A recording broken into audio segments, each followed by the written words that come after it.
Well, hello, this is Jenny from Designs with Paper. Thank you so much for stopping by my channel today.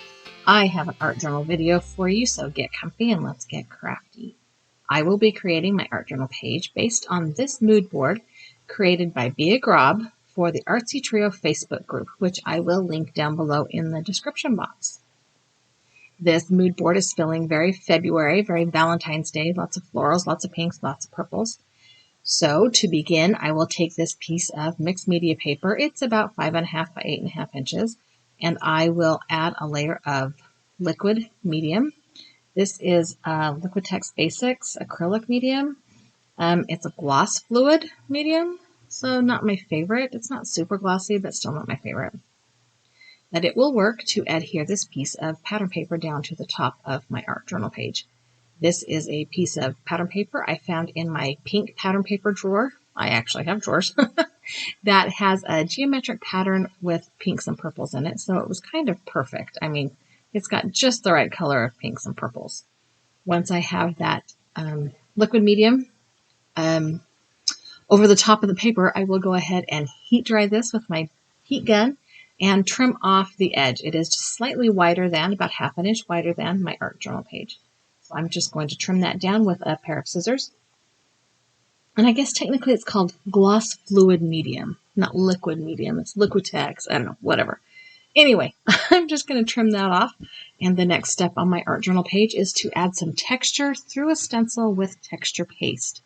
My initial inclination was to use a heart stencil, but as I was flipping through my stencil binder, I remembered I had this kind of heart doily from Joggles and decided to use it instead. I am not going to use the entire doily in one place. I am going to kind of move it around my page and put a little piece here and a little piece there. I will be using this Master's Touch modeling paste that I picked up from Hobby Lobby. It is a bit thicker than the Crafter Studio Light and Fluffy modeling paste, but it is not as thick or stiff as the Liquitex heavy modeling paste that I had in my drawer before that dried out that I had to throw away. I am just going to add a few pieces and parts of that doily with a palette knife and wait for it to dry. You can see the texture there is kind of bumping up on top, and it looks really nice. I like that it kind of created a little bit of dimension to the background of the page because that's what texture paste is supposed to do, add texture and dimension. Before I move on to my next step, which is adding paint, I need to punch my holes back into my page so that I do not forget when I go to do the focal point on my page like I did last time.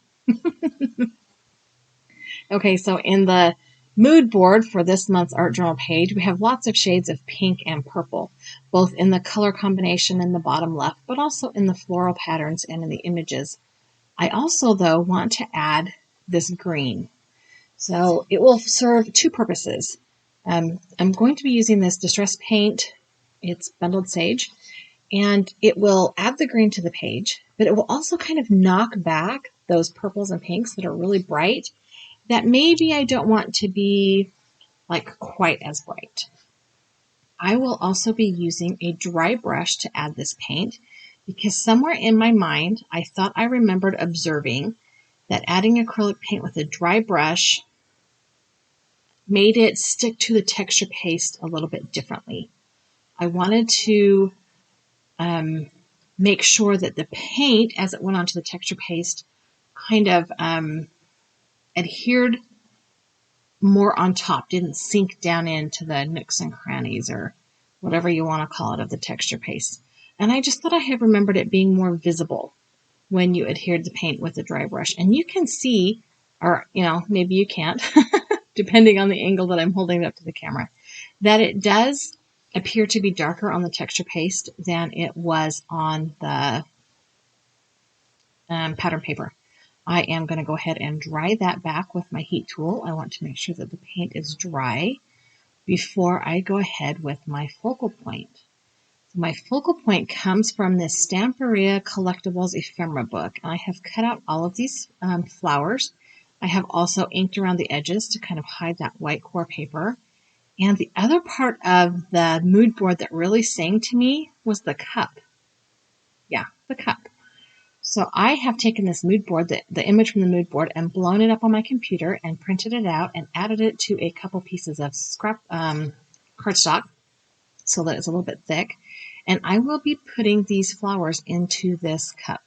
And it reminded me of when my kids were little and they would go out in the yard in the spring and the summertime and they would pick all of the dandelions that they could find and bring them into the house and put them in a cup of water on the table.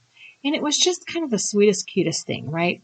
Because as adults, we spend a good portion of our adult life trying to get the dandelions out of the grass, and then the kids bring them in and they present them to you as this, this great gift. And it's so sweet and so cute.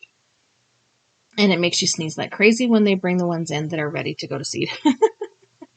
But anyway, once I have figured out exactly how I want these to be in, I will trim down the stems and I will finagle and fiddle and fuss. It took a bit of time to get these all in the cup so that they were sturdy and visible and arranged kind of how I wanted them.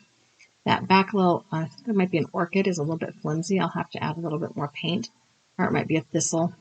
Add a little more painter's tape to the back of it to keep it holding up in place because it's just sliding all over. And now I'm going to fuss with it some more because why not, right?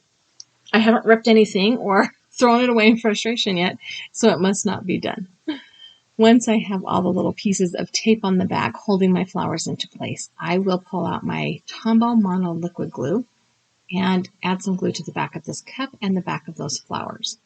This glue dries clear, so if some squeezes out in between the flowers and the leaves, it's not going to be any kind of noticeable big deal. The front layer of the flowers and leaves, I am not going to put glue behind. I am going to let them be movable. As the page turns, as you're looking at the page, as I go back and look at the page, those flowers will have some motion in them. And that's kind of what I wanted. So now that I have those flowers on, I need to add the little flowers and the little leaves that I have also cut out. And I will add those with Tombow glue as well. These little flowers reminded me of the cherry blossoms that are very popular here in Virginia where I live.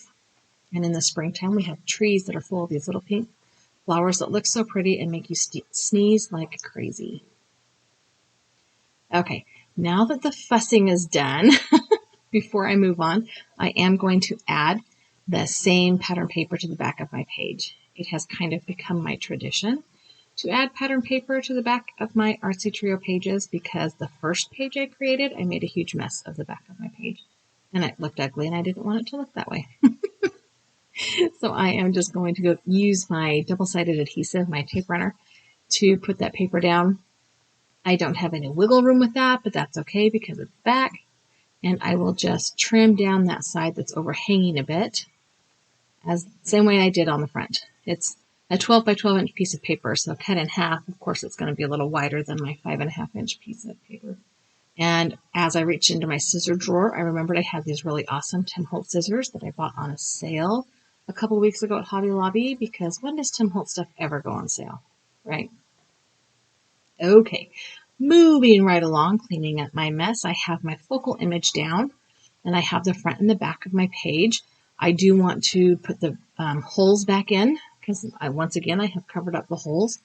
And this paper puncher, once I get a couple layers, likes to try and eat my page.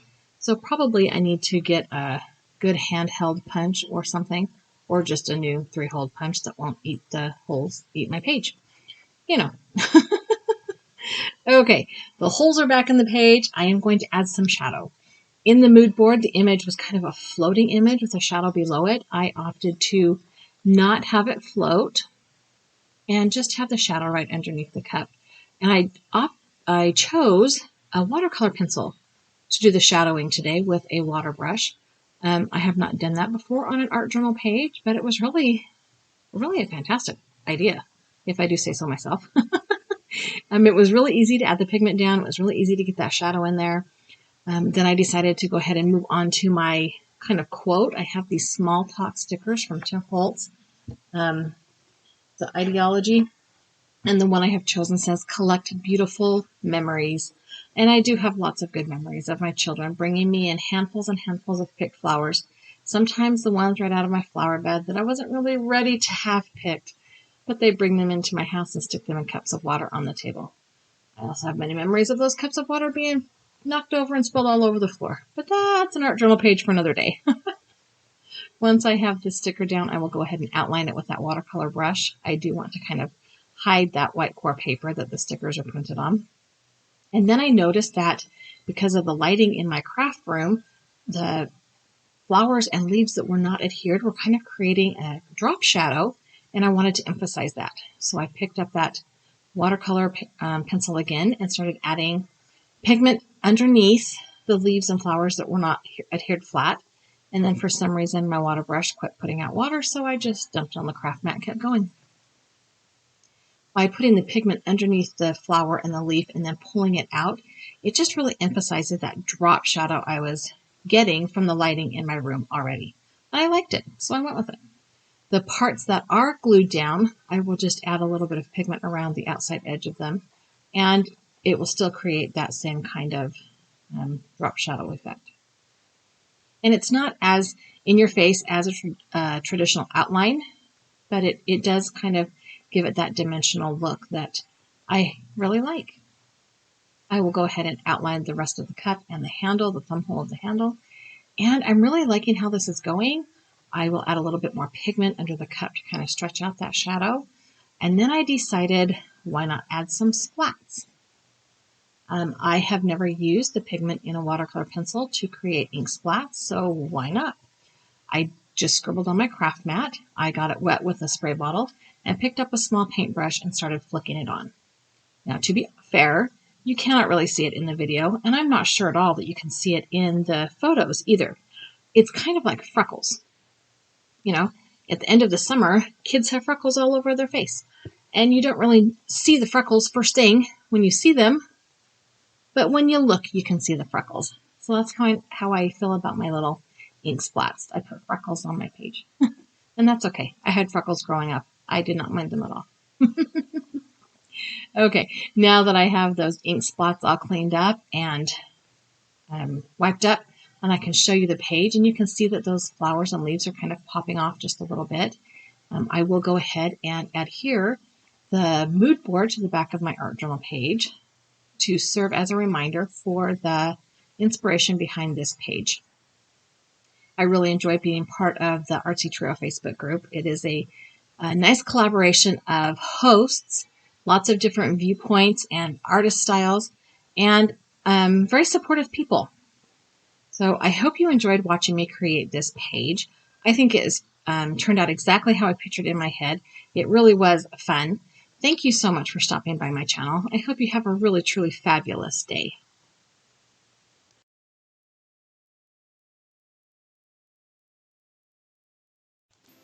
Thank you so much for stopping by my channel today. I have added a video here I think you will enjoy, and a subscribe button. If you have not done so already, I would love it if you subscribe to my channel, and please share this channel with anybody who you think might appreciate it. Have a great day.